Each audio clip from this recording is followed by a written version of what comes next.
I've been thinking about the nature of gameplay in Star Citizen lately, primarily how players go about their travels in Stanton, what activities and jobs they'll complete, and how they treat their ships. How they choose what ship they fly and whether or not they fly solo or in a crew. And one of the factors in the current state of Star Citizen that not only perplexes me, but also causes me some frustration is the wildly low price of fuel. I understand it's technically a tech demo alpha, but it's also a live service that CIG wants us to spend hours in and feel immersed in. And contrary to that immersive existence, fuel might as well not exist at this point given how little we actually spend on it.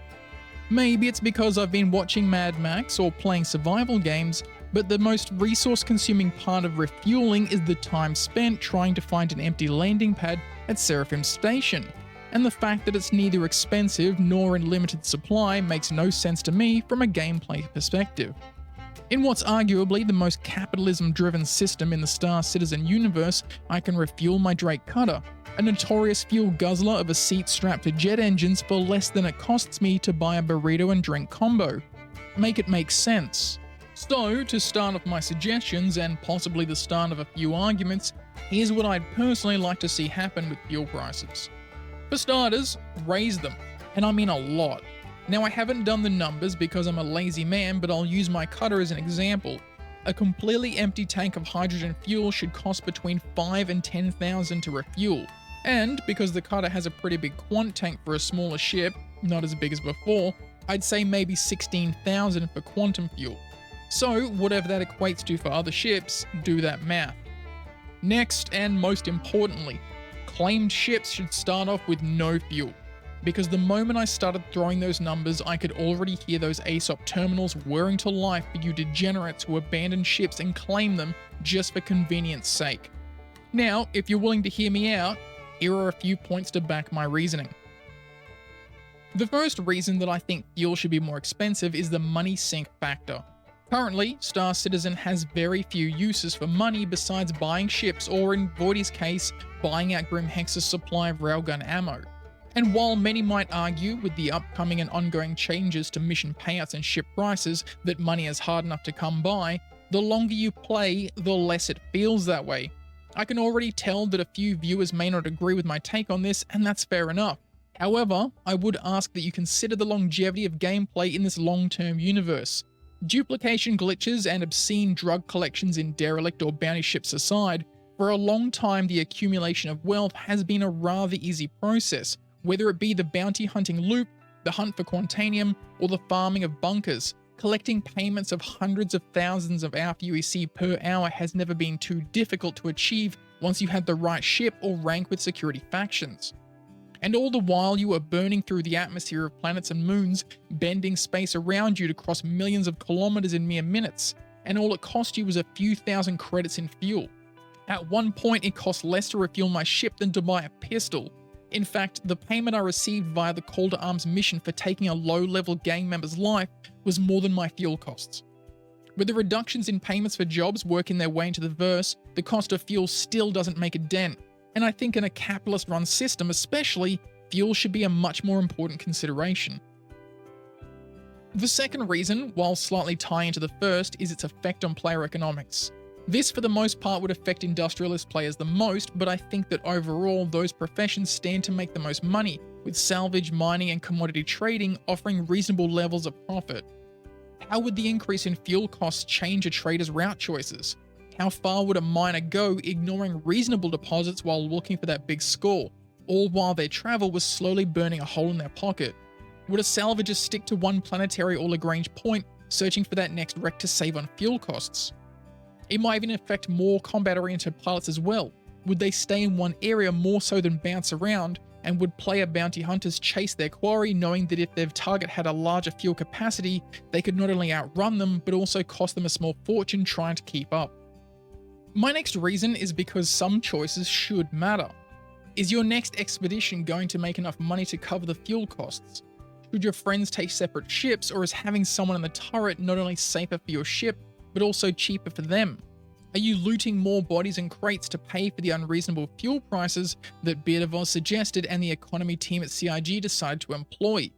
Is the 20 SCU of Quantanium that sells 1k higher at Orison really worth dragging to Crusader when you could just as easily sell it here in Microtech.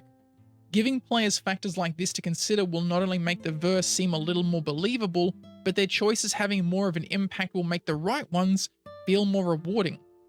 In this regard, CIG could also implement fluctuating fuel prices.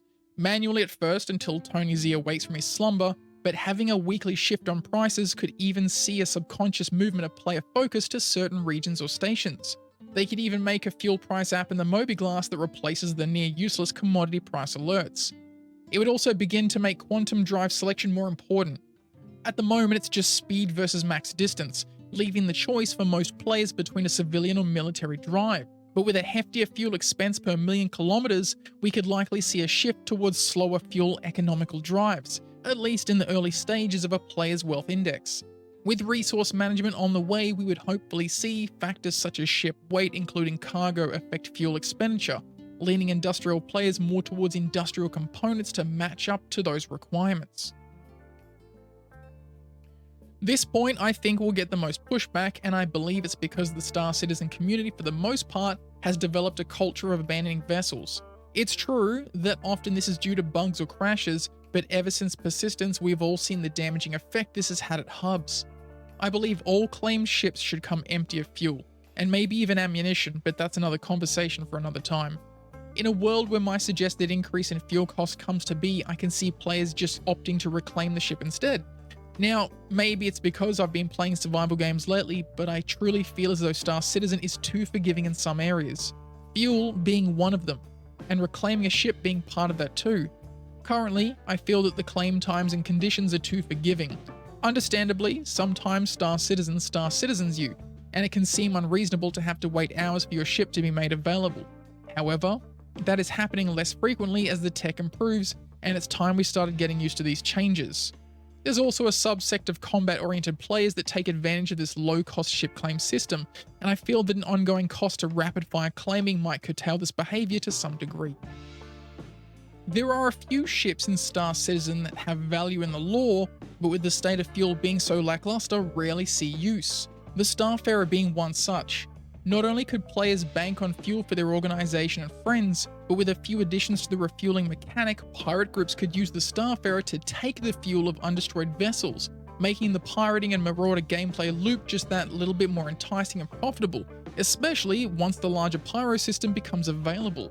For those not interested in piracy, the collection of spaceborne gases to convert to fuel is yet another industrialist game loop that could prove profitable in a world of increased fuel prices. Not to mention those ships that are stated as having hydrogen fuel intakes, such as the 100i, actually beginning to save owners money as they jet about the verse.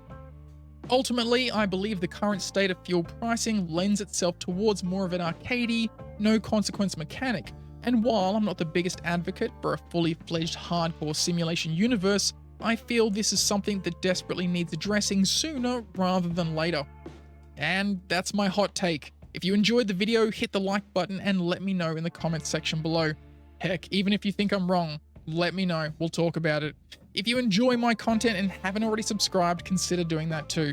Here's some other videos, go check them out. Until next time, citizens, stay safe in the verse, and I'll catch you all next time.